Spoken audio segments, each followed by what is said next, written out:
birds, pigeons. In the Bible, Jesus Christ mentioned the birds, and he said that consider the birds.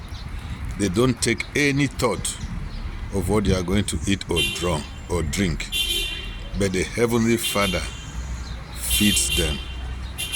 And if Heavenly Father feeds them, then what about us human beings? What do we think? We don't need to bother, take thought of what we are going to eat or drink, because there is enough provision for us. All we need to do is have faith in God and believe in Him.